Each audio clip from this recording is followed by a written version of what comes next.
Josh Brenneman from Newcastle, Three-time award-winning artist, 2-time Grammy award-winning.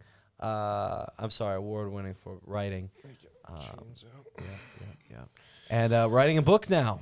Yes. Writing a book. Tell us about the book, Josh. So the book is about the intellectual, almost the social structure of lobsters and how they behave like humans, as far as...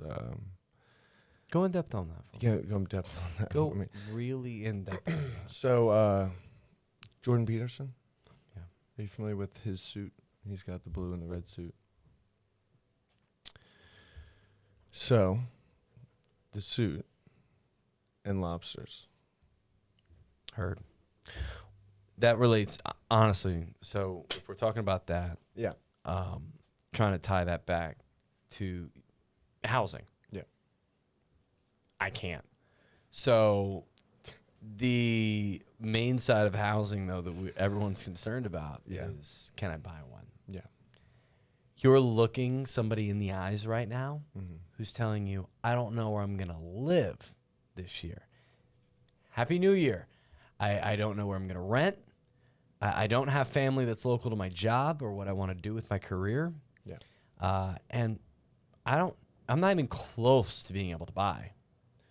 Are you just telling this person, save money, go make more money? Or is there any more tangible advice you give that person who's kind of like, now what do I do? I think the biggest point that I like to hit in a lot of my conversations I'm having with people, especially the younger people looking to get into the first time ownership, I think it's about planning more than anything right now. We're seeing a lot of credit debt, high debt. We're seeing people with expensive cars before they have houses. I think getting into that, if you don't... Go back on the expensive what? Cars. Cars. What do you mean? Well, like putting the cart before the horse and... Yeah. I mean, we're seeing a lot of, I would say, some leaning towards more superficial, appearance-based purchases rather than long-time planning of my finances. Like, oh, I like this, I want to be able to have this fancy car. But they don't realize doing that, leasing that car, putting a payment down, or buying outright, then you disqualify yourself from possible home ownership for 2, 3, 10 years. So living above your means. Absolutely. So if living at my means I'm not saving anything or I'm saving a little, that suggests I probably need to live below my means. How long does someone need to live below their means before they should get the car or they should go on the vacation? Like, when does it become okay? In the sense of, I think the term living below or at your means can be circumstantial, because if we're living at or above our means with good debt, now we're talking equities or assets and houses and things that are going to appreciate. Sure, yeah. That's understandable. Now, living at or above your means for bad debt, cars, vacations, things like that. So I think it's really your balance of what type of debt you're getting yourself into and what you're making your money do for you in the long term. Sure. That's why I think planning, as far as for people that are coming to me right now and they're saying, I definitely don't have enough to put down on a house. Like, what should I be doing? Should I just save everything? Obviously, if your goal is to get a house, and it's the best investment to make, save as much money as you can at the time being. If that is your number one goal, I'd say just save money. Put the vacations, the fun stuff aside. Get that asset under your belt. And then once you're in that position and you're able to sustain some sort of lifestyle while still building your equity in that good asset, then you start to have the conversation of, okay, what then fits into that lifestyle? What then fits into my means, and can I go have fun here? Can I go on vacation here? Can I now look at this car?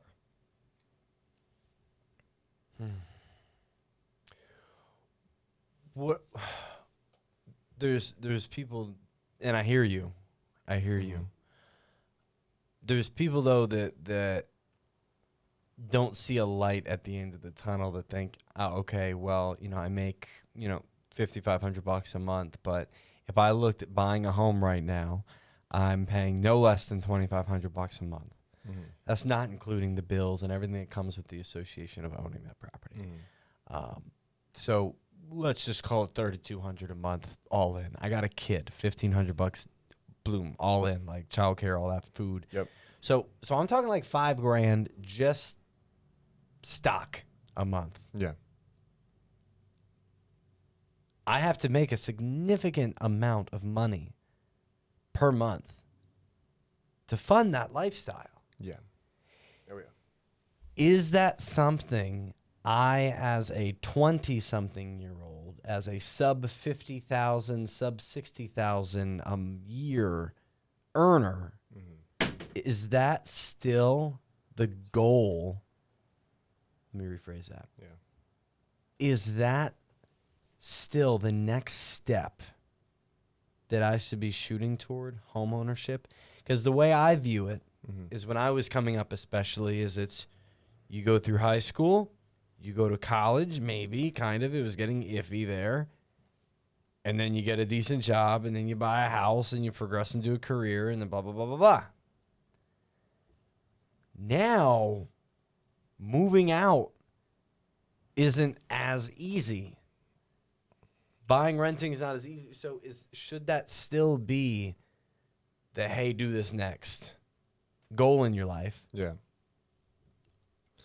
So or is it, no, isn't it? This is because the median age is 37 now. in rent. For buyers. Well, and that's not surprising. And like you said, moving out is more and more difficult. And I think, in the sense in which you are moving out is a big signifier of what your timeline is going to be. Now, we all know that rent is a difficult thing. You want to be out. You want to be on your own. It's not exactly money put in any good direction. And I think going back to the low levels of average income that we're seeing in certain areas, I think income is a big issue that we're having right now. I'm not seeing income move at anywhere near the pace of housing prices, as living expenses, a lot of things like that. So then I do think planning for ownership of a house or an asset along those lines, something that is going to help you get a step up, whether it might be a hard year to 5 years, getting that and being able to live under those circumstances. But getting something like that is going to give you a financial advantage at some point down the line is really the thing that's helping people keep up with, I think, the income issues in general. I think the income we're not really seeing move. And if you have a good career and you went to school and you did college and you have this amazing career lined up, you still probably have 10 years of off-put expenses, debt, student debt, things like that. And then maybe you didn't go to college, you have a decent job, but you're not making great money. You're still kind of behind on the income curve, I think. So then it comes down to assets, which is why I think we're seeing a lot of people getting to these Airbnbs, rentals, home flipping at some sort of extent.